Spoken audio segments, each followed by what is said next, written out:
అవసరం ఉన్నది. అవసరమైతే కఠినంగా వ్యవహరిద్దాం. ఎంత వారున్నా కూడా వాళ్ళని ఎంత సెలబ్రిటీ అంత ప్రజలలో నించోబెట్టి శిక్షిస్తే ప్రజలకు ఒక సమాచారం, ఒక సందేశం ఇచ్చిన వాళ్ళం అవుతాం.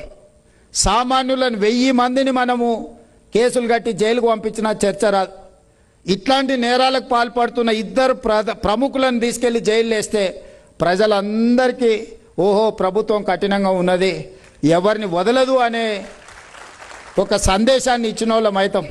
అందుకే మా పోలీసు ఉన్నతాధికారులందరికీ నేను సూచన చేస్తున్నా, ఎంత పెద్ద సెలబ్రిటీ ఇందులో ఉంటే అంత ఫాస్ట్గా రీచ్ అవ్వండి, తీసుకొచ్చి చెర్లపల్లెనో చెంచల్గూడలను కూర్చోబెట్టుండ్రి.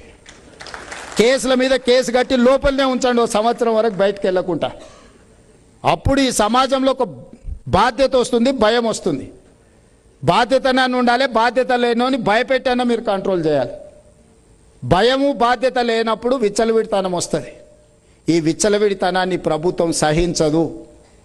నేను స్పష్టంగా తెలంగాణ రాష్ట్ర ముఖ్యమంత్రిగా తెలంగాణ ప్రజలకు నేను చెప్పదలుచుకున్నా, ఇలాంటి నేరగాళ్ల పట్ల ఈ ప్రభుత్వం కఠినంగా వ్యవహరిస్తుంది.